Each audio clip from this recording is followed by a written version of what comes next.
좀 요즘 안타까운 사건, 사고가 많은데요. 그중에 좀 군부대에서 벌어진 한 사건이 계속해서 좀 논란이 되고 있습니다. 예. 지속적으로 성추행을 당해온 공군 부사관이 혼인신고 날 극단적인 선택을 한 건데 이후에 또 국방부의 부실 수사와 은폐 정황까지 드러나면서 더욱 좀 논란이 일고 있습니다. 이게 좀 어떤 내용인지 좀 얘기를 해볼까요? 뭐 지금 설명해주신 그 내용, 공군 부대에서 이제 한 여성 그 부사관이 이제 성추행을 계속 오랜 기간 동안 당해왔다라는 게 이제 사실로 드러난 건데, 여기에 추가되는 것들이 이제 이 여군 중사가 이렇게 이제 신고를 했음에도 불구하고 조사가 체계적으로 이루어지지 않았고 이런 것들로 인해서 결국은 이 중사가 좀 극단적인 선택을 하게 된 건데, 군 내에 이제 그런 성범죄, 특히 이제 그 이외 수사에 관련된 것들에 대한 문제점이 계속해서 드러나고 있는 것 같습니다.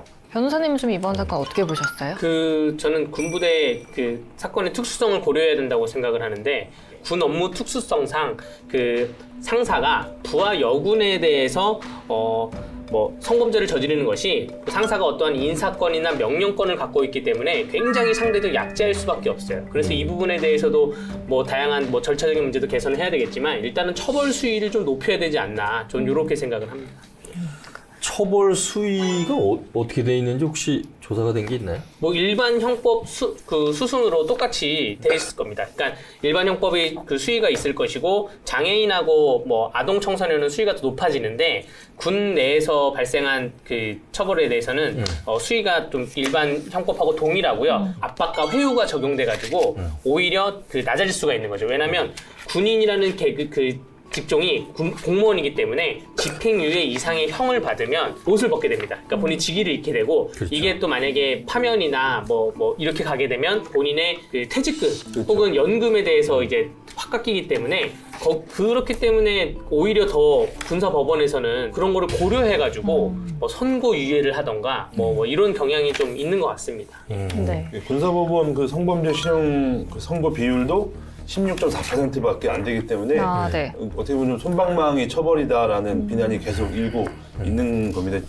이게 그냥 일반, 그러니까 얘기했듯이 일반 이 사회에서 이런 성범죄가 벌어졌다면 대부분 실형을 받아야 되는 것들인데 군사법원에서는 채 20%도 안 되는 비율이 나온다는 거 보면 결국은 이 조사도 제대로 안 이루어지고 이런 문제들이 지금 계속해서 꼬리에 꼬리를 물고 있다고 볼 수 있는 것 같습니다. 네, 판결에서는 이 군사법원 판결문을 분석해서 그동안 좀 어떤 성범죄가 범죄가 있었나를 좀 분석을 해봤는데, 그 여성 군인을 대상으로 한 범죄의 죄목을 살펴보면 96.7%, 그러니까 거의 대부분이 강제추행, 강간 등 성범죄가 차지를 했다고 합니다. 이번에 나온 그 사건이 좀 어쩌다 발생한 그냥 불운한 사건이 아니라 이런 좀 만연한 좀 남성 중심적인 그런 조직 문화에 빚어진 것 아닌가, 뭐 이런 생각이 좀 들더라고요.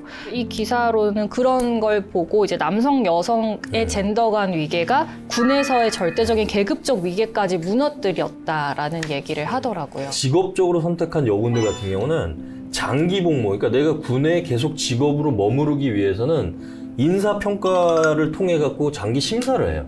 승진 심사를 하고. 그 권한이 1차적으로 누구한테 있느냐?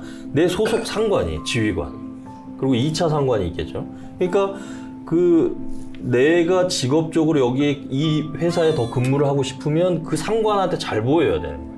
그러니까 그런 사람들이 권력을 갖고 있는 거죠. 그러다 보니까 예를 들어서 내가 피해를 당했다 하더라도 호소하기가 어렵고, 왜? 이걸 호소하는 순간에 내가 직업적으로 이거를 더 근무를 할 수 있을지 없을지에 대해서도 사실은 좀 불투명해질 수 있고, 이런 문제가 있지 않을까, 뭐 이런 생각이 좀 들어요. 네, 그래서 지금 이렇게 이번 사건을 두고 좀 강력하게 수사를 촉구하는 여론이 거세져서 군 검찰 차원에서 사상 처음으로 수사심의위원회가 꾸려졌다고 하던데, 그래서 지난 19일에 수사심의위원회가 가해자에 대해서 강제추행 치상 혐의로 구속 기소할 걸 권고했다라고 합니다. 일단 이 사상 처음으로 꾸려졌다, 이게 어떤 의미가 있을까요? 저는 이번 사건 때문에 방법을 찾다가 급조한 것 같은데, 사실 수사심의위원회라는 것이 검찰에는 있습니다. 근데 검찰도 국민 여론이 기소에 대한 찬반이 있는 사건이 몇몇 있어요.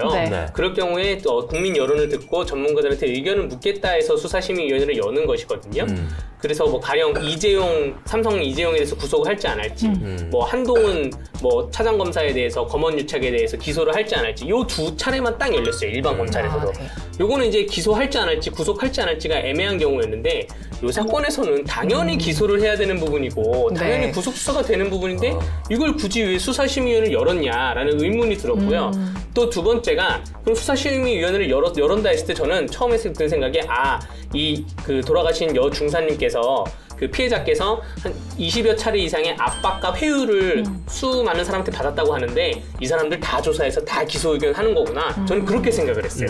근데 이런 건 하나도 발표하지 않고 가해자, 당연히 처벌받아야 되는 가해자를 기소를 하고 그 차 안에서 있었던 성추행에 대해서는 운전한 하사, 그 하사에 대해서는 뭐 불기소한다. 요거 두 가지만 더 발표했거든요. 그래서 요거를 굳이 수사심의위원회를 열 정도의 사안이었나, 열었으면 좀 제대로 일을 해야 되지 않았나. 저는 요렇게 정리를 했습니다. 그러면 좀 궁금한 거는 우리가 이제 군부대 내에 그런 사법 시스템을 잘 모르잖아요. 거기에도 경찰이 있을 거고 검찰이 있고 또 뭐 변호사가 있거나 뭐 판사가 있을 텐데 그거는 어떻게 구성이 돼 있어요? 그러니까 군경이 있고 군검이 있고 군판이 있는데 뭐 군사법원법상 다 군 판사랑 군 검사가 임명되는 시스템은 있고 이게 사실 어떻게 보면 일반 범죄하고 비슷합니다. 비슷한데 다만 근무를 이분들이 다 한 곳에서 근무를 한다는 거예요. 같은 부대 안에 같은 사단 안에 발생하고 한 곳에서 근무를 한다는 것이고요. 판사하고 검사가? 그러면 이 피해자들이 그럼 난 누구한테 피해를 호소하냐? 군 피해자 국선 제도가 있어요. 사실 저도 그런 사건을 많이 하는데 저도 왜 이런 제도가 있는지 몰랐는데 그 피해자 국선 변호인도 군내 안에 있는 법무관한테 지정을 했더라고요. 그래서 이게 또 맞는 건가 이런 생각이 좀 듭니다. 제가 가끔 사건을 한 경우를 보면 군 피해자 그러니까 예를 들어서 뭐 몇 사단에서 사건이 발생을 해요. 그러면 이분이 이제 육군 중앙수사단이나 이런 데 이제 고소를 합니다. 그러면 이 부대에는 이 사건이 일어나는지조차 몰라야 돼요. 몰라요. 모르고 그 중앙수사단에서 예를 들어서 뭐 철원이든 화천이든 뭐 양구든 뭐 발생을 하면 피해자 국선이 저도 육군수사단에서 지정이 돼요. 그러면 제가 이분 피해자분하고 긴밀하게 통화를 합니다. 그럼 피해자분하고 밖에 카페에서 만나요. 부대도 못 가요.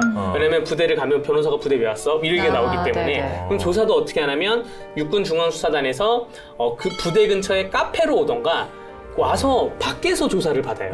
그래서 아무도 모르게 조사가 진행돼서 나중에 조사 다 끝나고 이제 그 피의자가 처벌받게 이렇게 진행이 되는데 변호사도 가명으로 받아요. 처음에는 받을 때 저도 실명을 몰라요. 피해자님 전화를 해서 제가 뭐 이런 가명으로 불러요. 그래서 처음에 혼선이 생기기도 해요.